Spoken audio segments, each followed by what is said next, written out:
Hi hello, இன்றைக்கி நம்ம ரொம்ப ஹெல்த்தியான ஒரு பச்சை பயிர் வச்சு ஒரு தோசை ரெசிபி தாங்க கொண்டு வந்திருக்கோம். ரொம்ப ஹெல்த்தியான இந்த தோசை ரெசிபி எப்படி செய்யலான்னு பார்க்கலாங்களா? ஃபஸ்ட்டு ஒரு பவுல் எடுத்துக்கோங்க.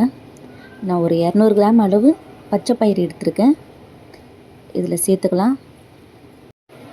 ஒரு 50 கிராம் அளவு பச்சை அரிசி எடுத்திருக்கேன், அதுவும் இதில் சேர்த்துக்கிறேன்.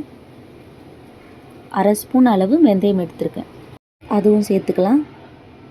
நல்லா மிக்ஸ் பண்ணி தண்ணி ஊற்றி நல்லா கழுவி எடுத்துக்கோங்க. நல்லா ஒரு 4 to 5 டைம் நல்லா கழுவி எடுத்துக்கலாம். கழுவியாச்சுங்க. இப்போ அது மூழ்கிற அளவு நம்ம தண்ணி ஊற்றிக்கலாம். இது ஒரு 8 ஹவர் கிட்ட நம்ம நல்லா ஊறணுங்க. நீங்கள் நைட்டு ஊற வச்சுட்டு காலையில் செஞ்சிங்கன்னா கரெக்டாக இருக்கும். பச்சை பயிர் நல்லா ஊறிடுச்சுங்க.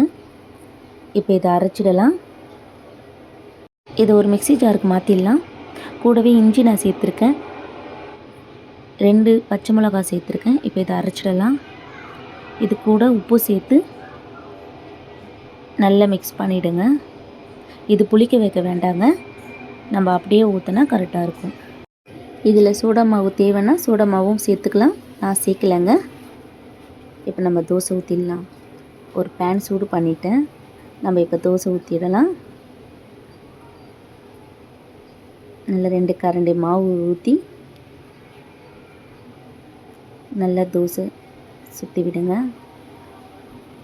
உங்களுக்கு எவ்வளோ மெலிசாக வேணுமோ அவ்வளோ நல்லா தேய்ச்சிக்கிட்டலாம்.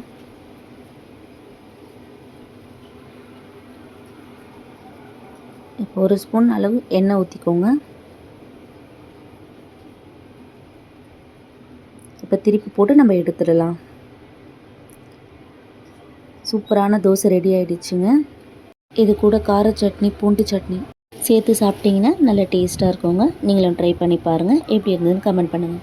லைக் பண்ணுங்கள், ஷேர் பண்ணுங்கள், கமெண்ட் பண்ணுங்கள். நம்ம சேனலை மறக்காமல் சப்ஸ்கிரைப் பண்ணுங்கள். தேங்க்யூ.